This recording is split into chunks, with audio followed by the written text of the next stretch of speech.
저희가 인생을 살아가면서 깨닫게 되는 것은 쉬운 삶이 없다는 겁니다.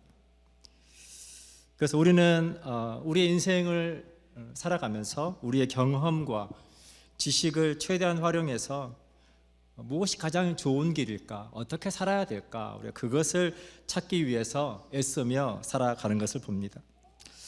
저희가 마트에 쇼핑을 하러 가도 이제 물건을 사고 이제 캐시어 줄을 서서 페이할 때도 그 짧은 순간에 우리의 머리가 우리의 모든 경험치를 동원해서 어디에 서는 것이 가장 빠를 것인가 생각하지 않습니까? 우리가 경험하게 되는 건 뭡니까? 분명히 여기가 빠를 것 같아 섰는데 앞에 뭔가 문제가 있어서 다 나가는데 이 줄만 안 나가는 거죠. 우리가 그런 경험을 할 때가 있습니다. 고린도전서 12장 31절에서 바울은 우리에게 이렇게 말합니다. 너희는 더욱 큰 은사를 사모하라. 내가 또한 가장 좋은 길을 너희에게 보이리라. 가장 좋은 길이 우리의 경험과 우리의 지식으로부터 오는 것이 아니라 가장 좋은 길이 이미 하나님 말씀 안에 우리에게 분명하게 있다라고 하는 겁니다. 저희가 지난 시간에 은사에 대한 이야기를 나누었습니다. 하나님께서 공동체의 유익을 위해서 우리에게 영적인 은사를 선물로 주셨다. 그 영적인 선물은 우리의 유익을 위한 것이고 공동체의 유익을 위한 것입니다. 초대교회에서 나타났던 영적인 은사는 제가 어릴 때 의원과 같은 것 같아요. 제가 어릴 때는 이렇게 의원이 있어서 가면 거기서 이빨도 뽑고 거기에서 내과, 외과 모든 것들을 다 했거든요. 그러니까 아프면 그냥 거기를 갔어요. 근데 이제 시대가 변하면서 지금은 전문화되었죠. 내과가 따로 있고 외과가 따로 있고 피부과가 따로 있고 치과가 따로 있고 다. 오늘날의 교회는 어쩌면 그렇게 약간 전문화된 시대가 발전하면서 전문화된 그런 시대를 우리가 살아가고 있습니다. 초대교회 안에 그러한 많은 영적인 은사가 나타나서 그것이 공동체를 유익하게 했어야 되는데 그렇게 하나님의 은사가 나타날 때 그것으로 인해서 오히려 서로 비교하고 누가 더 높은가 그리고 누가 더 하나님으로부터 좋은 영적인 은사를 받았는가 서로 그것으로 인해서 싸우고 그것으로 인해서 교회 공동체가 깨지는 것을 보고 바울이 지금 이 이야기를 해주고 있다라고 하는 것입니다. 한국의 대선이 끝났습니다. 그리고 나서 우리가 자주 듣게 되는 한 단어가 있죠. 통합을 외치고 있습니다. 이제는 통합을 해야 된다. 저희가 대선 기간 동안에 많은 분들이 실망스러웠던 모습은 뭐냐면 네거티브 공방과 혐오가 너무나 난무하는 모습들을 보게 되죠. 특별히 대선 토론 때 많은 분들이 기대했던 어떤 정책에 대한 이야기보다 서로 상대방 후보를 깎아내리고 헐뜯는 것을 보면서 참 많은 분들이 실망하는 것을 봅니다. 제가 캐나다에 살고 있지만 한국이 잘 돼야 전 세계에 흩어져 있는 우리 이민자들도 힘을 얻고 또 우리의 자녀 세대가 한국인이라고 하는 정체성을 가지고 살아갈 수 있다고 믿습니다. 그래서 한국은 굉장히 우리에게 중요하고 우리가 기도해야 될 이유인데 여러분 잘 아시는 것처럼 한국은 이미 많은 미래학자들이 또 전 세계의 경제 전문가들이 한국에 대해서 굉장히 한국의 미래에 대해서 굉장히 부정적으로 평가합니다. 이미 초저출산의 시대, 전 세계에서 가장 낮은 출산율 그리고 많은 청년들의 실업 문제 그리고 이제 이미 어느덧 현실이 되어버린 초고령화 사회에 진입을 했습니다. 그로 인해서 사회가 정말 어느 한 지점의 위기를 향해 가고 있습니다. 그 지점을 향해 가고 있을 때 온 나라가 힘을 합해서 어떻게 우리가 이 국가의 위기를 극복할 것인가 거기에 집중하기보다 서로 상대방을 비방하고 어떤 정책에 집중하지 못하게 하는 것을 온 국민이 너무 안타깝게 바라보았습니다. 근데 그것이 교회 안에도 그런 모습이 있을 수 있다라고 하는 겁니다.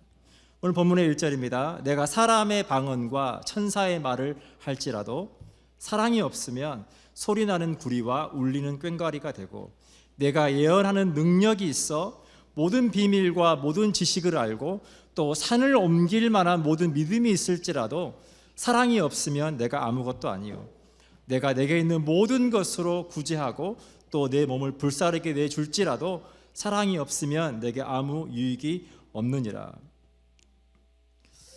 우리는 많은 경우에 어떤 결과를 중요하게 여깁니다. 목사님, 일만 잘 되면 되지 않습니까? 하나님께서 영적인 은사를 각 사람에게 하나님의 뜻을 따라 주시고 그것을 통해서 교회 공동체가 영적으로 잘 세워지도록 축복해 주셨는데, 아무리 우리가 대단한 영적인 은사를 가지고 그렇게 교회 공동체를 섬길지라도 사랑이 없다면 그것은 유익하지 않다, 그 얘기를 하고 있는 거예요. 우리가 성령의 은사하면 많은 분들이 뭔가 특별한 능력을 생각합니다. 우리가 성령을 구하고 우리가 성령의 능력을 덧입고자 할 때 우리는 뭔가 특별한 것을 생각합니다. 우리가 막 손을 얹고 기도하면 병든 자가 치료되고, 손을 얹고 기도하면 뒤로 막 넘어지고, 뭔가 특별한 새로운 그런 것들을 기대하지만, 저희가 오늘이 성령 강림절입니다.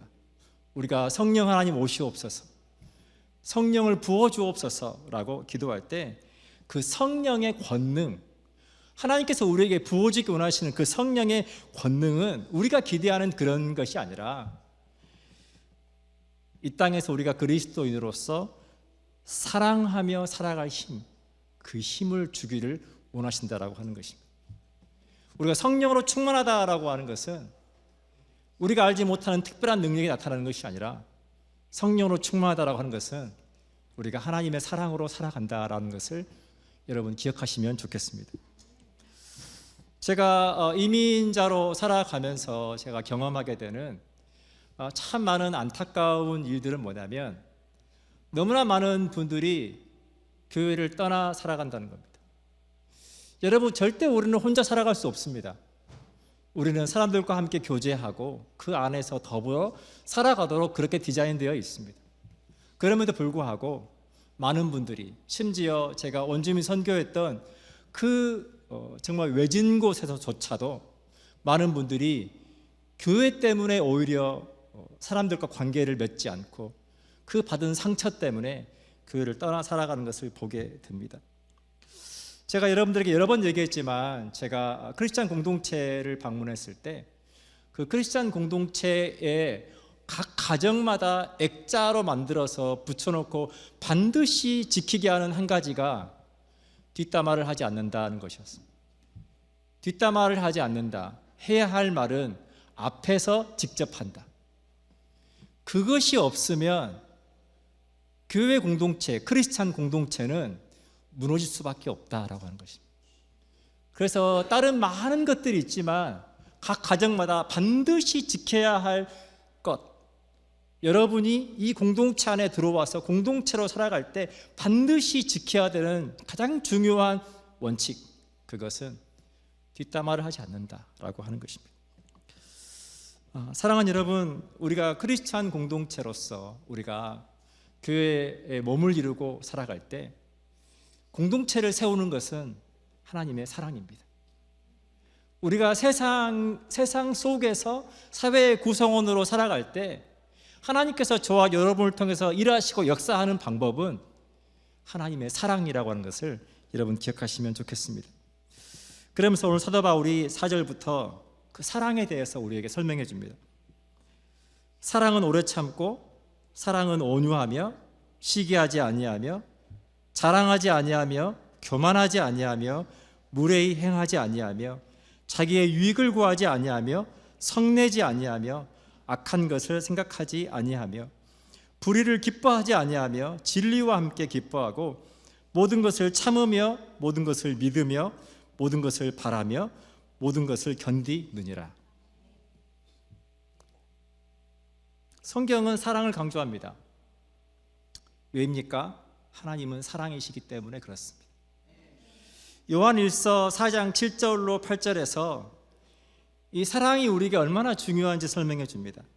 사랑하는 자들아, 우리가 서로 사랑하자.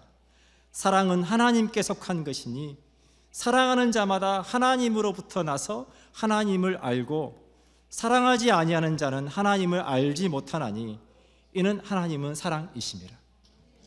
우리가 사랑하지 않을 때 무서운 것은 우리가 하나님을 알 수 없다. 우리가 하나님을 안다라고 하는 것은 사랑하며 살아가는 것이다. 그 두 가지를 뗄 수 없다라는 얘기를 해주고 있습니다. 사도행전 11장 26절에서 처음 그리스도인이라 크리스찬이라고 하는 단어가 등장합니다.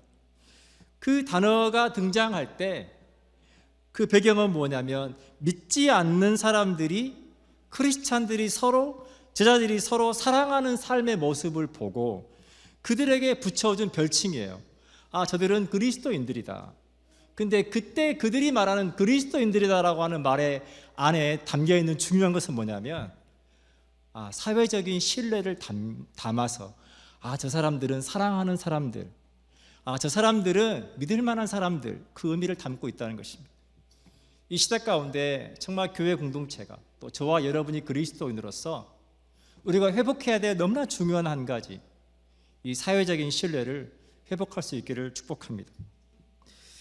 요한복음 13장 34절과 35절에서 이렇게 예수님께서 말씀하십니다. 새 계명을 너희에게 주노니 서로 사랑하라. 내가 너희를 사랑한 것 같이 너희도 서로 사랑하라. 너희가 서로 사랑하면 이로써 모든 사람이 너희가 내 제자인 줄 알리라. 아멘. 성경에서 우리에게 사랑하라고 말합니다. 사랑에 대해 설명합니다. 근데 여러분, 그 사랑은 단지 우리가 조금 더 좋은 남편이 되고 조금 더 좋은 아내가 되고 조금 더 좋은 동료가 되고 조금 더 좋은 부모가 되는 것을 목적으로 하지 않습니다. 이번에 제가 이제 멕시코에서 뜻하지 않게 계속 거기에서 못 떠나면서 하나님께서 제게 주신 많은 은혜들이 있었습니다. 어려운 것도 굉장히 많았지만 하나님께서 제게 주신 정말 몇 가지의 너무나 중요한 특별한 은혜들이 있었습니다. 제가 앉아서 왜 이런 일이 일어났지?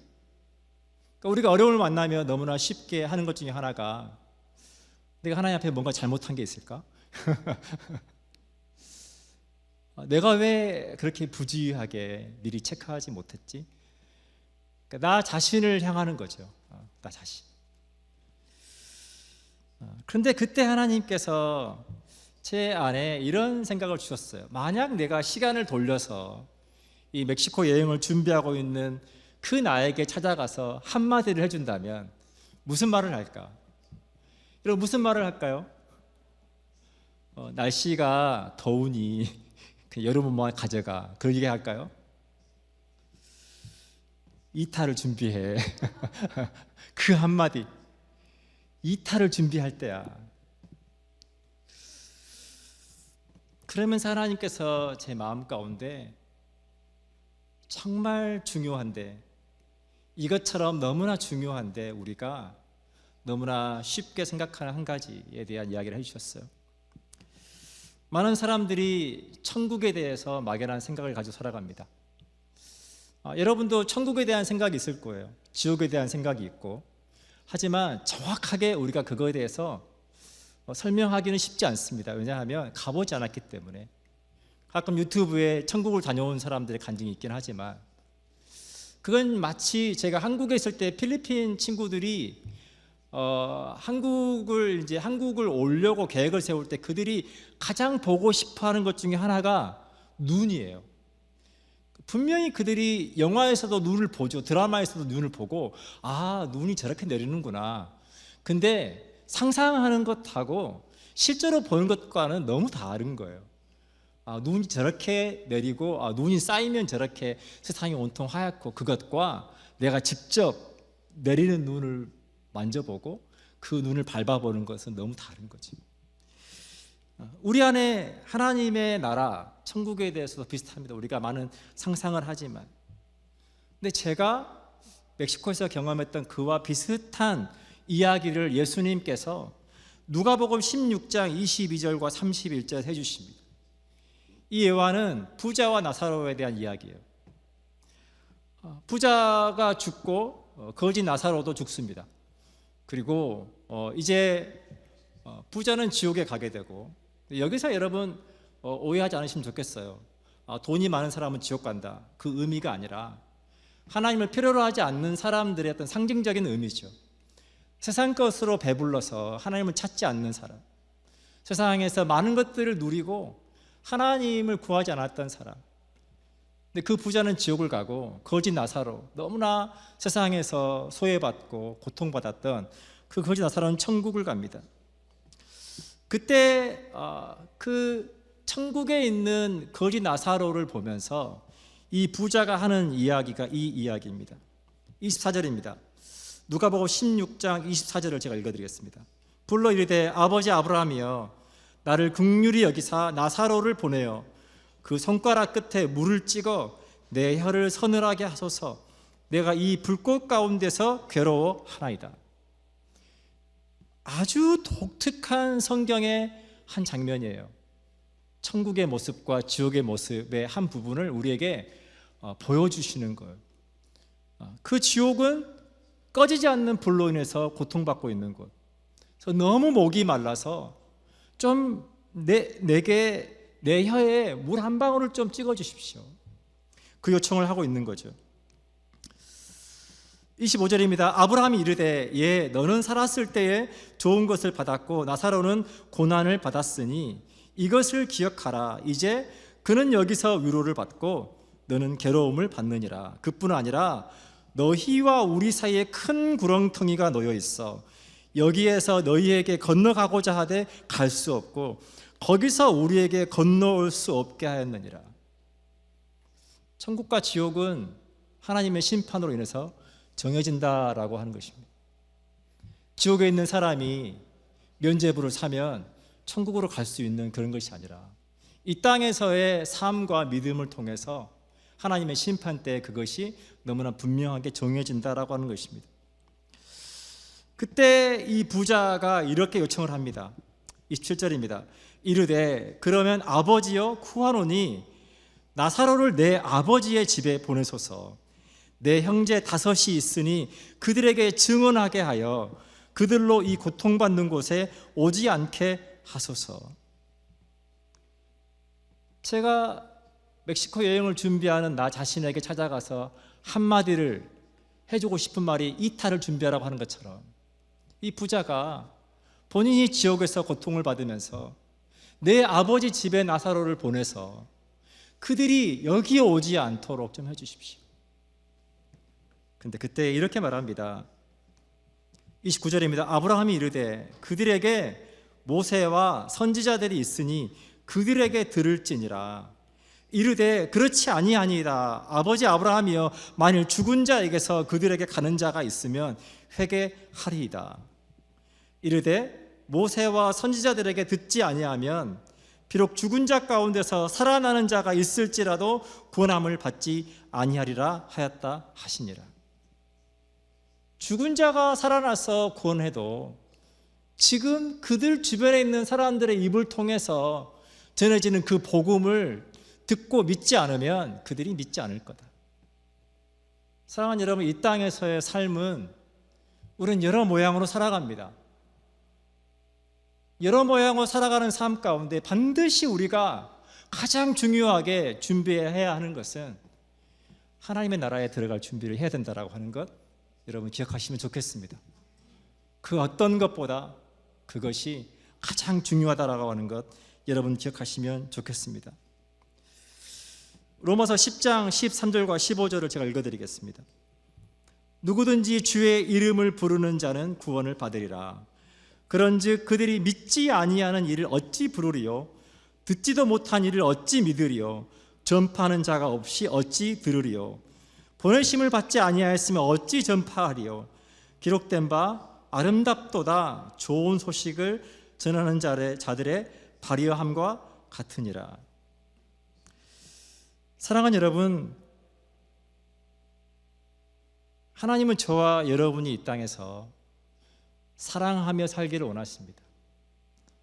더 좋은 사람으로 살기를 원해서가 아니라, 물론 그것도 있겠지만, 그러나 우리가 하는 말이 사람들에게 믿을 만한 말이 될 수 있도록, 저 사람이 하는 말이라면 그 말은 내가 듣는 게 좋을 것 같아. 그러한 누군가에게 복음을 전할 때 그 복음이 믿을 만한 말이 될 수 있게 하기 위해서 하나님은 저와 여러분이 이 땅에서 사랑하며 살아가기를 원하신다는 것 여러분 기억하시면 좋겠습니다. 그래서 우리가 서로 사랑할 때 성경은 사람들이 이로써 너희가 내 제자인 줄 알리라. 저 여러분 삶을 통해서 그 천국 복음이, 그 하나님의 사랑이 누군가에게 신뢰할 만한, 믿을 만한 말이 되고, 그것을 통해서 잃어버린 영혼들이 구원받는 그러한 놀라운 믿음의 삶 되시기를 축복합니다.